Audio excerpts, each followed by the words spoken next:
नमस्कार. माझ्या 90व्या पुस्तकाच्या गोषवाऱ्यामध्ये सगळ्यांचं स्वागत आहे. आजचं जे पुस्तक आहे ते इतिहासाशी संबंधित आहे. पुस्तकाचं नाव आहे महिकावतीची बखर. आता यात दोन शब्द आहेत. बखर हा शब्द आपल्याला सगळ्यांना आपण शाळेत असताना गेलेला आहे इतिहासामध्ये. बखर म्हणजे मराठीतील गद्य आणि पद्य स्वरूपात लिहिलेलं ऐतिहासिक वृत्तांत. एक वाङ्मय म्हणता येईल याला. एक प्राचीन रूप आहे ज्याच्यामध्ये ऐतिहासिक गोष्टी आणि घटना यांचं वर्णन केलेलं असतं. दुसरा शब्द आहे तो म्हणजे महिकावतीची. तर महिकावती म्हणजे काय? महिकावती म्हणजे माहीम. मुंबईजवळ राहणाऱ्यांना किंवा मुंबई ठाणे इथे राहणाऱ्या लोकांना दोन माहीम माहिती आहेत. एक म्हणजे वसई विरारच्या इथलं केळवा माहीम आणि दुसरं म्हणजे पश्चिम उपनगरातलं वांद्र्याच्या जवळ असलेलं दुसरं माहीम. ह्याच्यामध्ये प्रामुख्याने केळवा माहीम मधल्या माहीमबद्दल माहिती आहे, परंतु दुसऱ्या माहीमबद्दल सुद्धा आहे. तर माहीमची ही गोष्ट आहे थोडक्यात सांगायचं तर.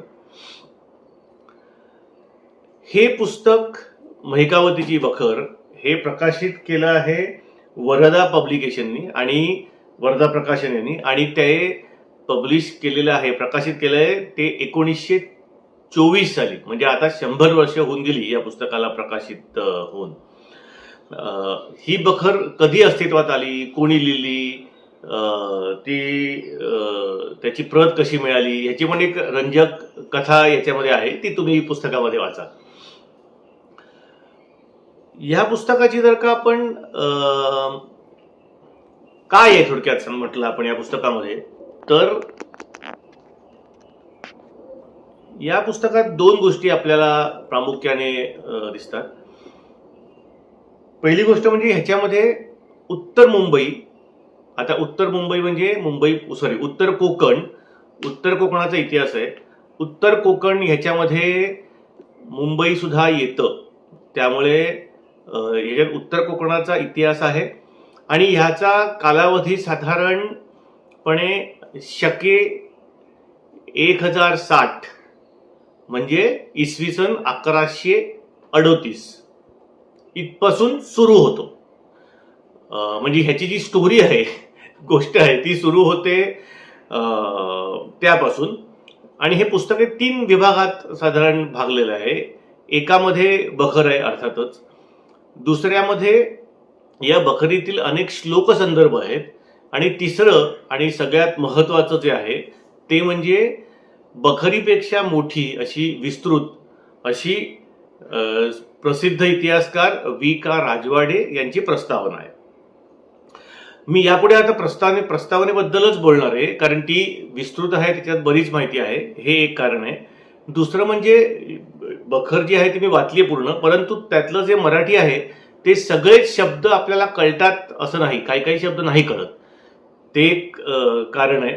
आणि अर्थात राजवाड्याने जे काम केलं त्याच्यामुळे बखर पेक्षा त्याची जी प्रस्तावना आहे ती 100 पानांची जास्त प्रस्तावना आहे, त्याच्याबद्दलच मी त्यामुळे विशेष करून बोलणार आहे.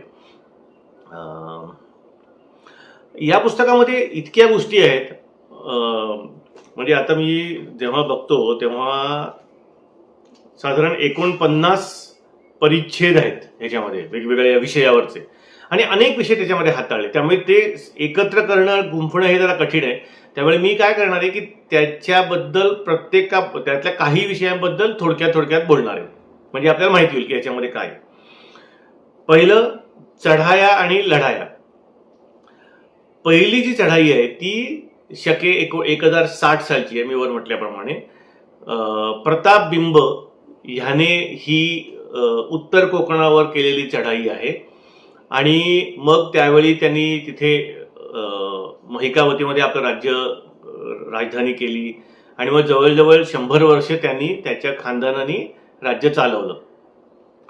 दुसरा महत्वाचा मुद्दा याच्यामध्ये येतो ते म्हणजे देवगिरी वरती मुघलांचं आक्रमण आणि त्यात होणारा पराभव.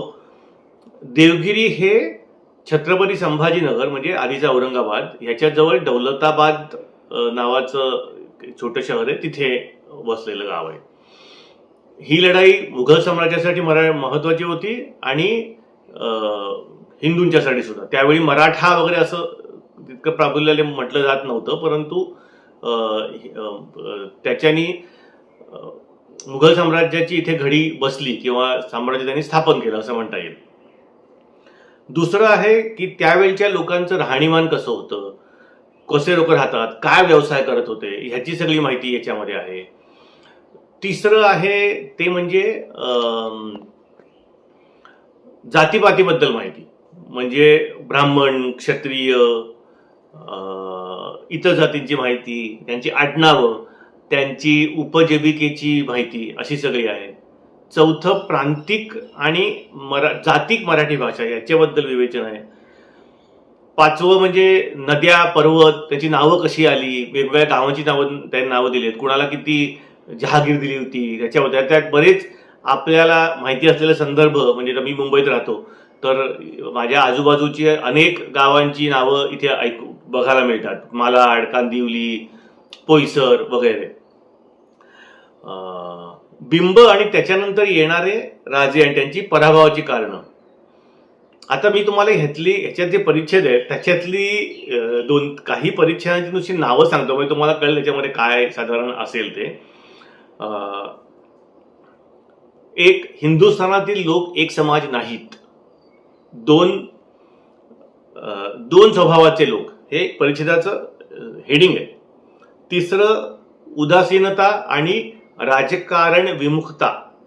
आणि चौथं, उत्तर कोकणातील ब्राह्मण क्षत्रियांची 400 वर्षांची झोप. का 400 वर्षांची झोप आहे ते तुम्हाला वाचलं तर कळेल. म्हणजे त्यांनी त्याचा रेफरन्स चिमाजी अप्पांच्या पर्यंत आणून ठेवलेला आहे, जेव्हा त्यांनी पोर्तुगीजांचं इथलं साम्राज्य उद्ध्वस्त केलं, त्याचा रेफरन्स त्याच्याशी आहे. आता शेवटाकडे येताना हे जे काही विवेचन आहे, कारण ह्याच्यामध्ये अर्थात बराचसा भाग हा लढाईबद्दल सुद्धा असल्यामुळे त्याच्याबद्दलचं एक विवेचन दिलेलं आहे, ते मी तुम्हाला वाचून दाखवणार आहे. म्हणजे तुम्हाला लेखकाच्या मनात काय आहे किंवा राजवाड्याने त्याचं कसं विश्लेषण केलंय त्याच्याबद्दल आपल्याला कळू शकेल. त्याने असं म्हटलंय की अपरंपार अशी अन्नसंपत्ती, कित्येक शतके पुरून उरेल अशी जागा वगैरे साधनांची अनुकूलता असल्यामुळे या देशात जे लोक स्थायिक राहिले, या देशात म्हणजे साधारण त्यांना उत्तर कोकण असं म्हणायचंय, ते मुक्तद्वारी संन्यस्त, समाज परामुख आणि राष्ट्र परामुख बनतात.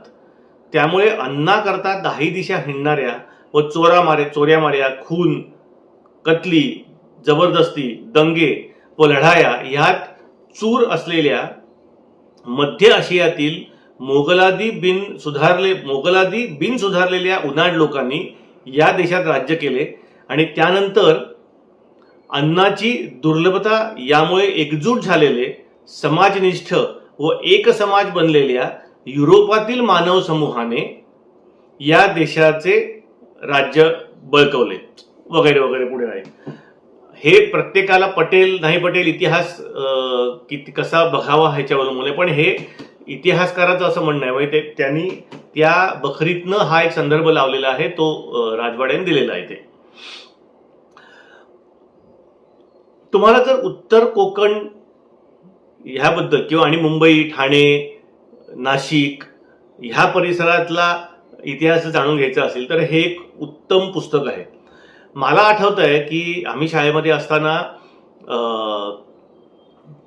मुंबईची जी माहिती आली होती ती अशी की मुंबई हे ब्रिटिशांना भेट म्हणून मिळालं फ्रेंचांकडून, आणि मग त्यांनी ती 7 बेटं एकत्र केली आणि मुंबई केली.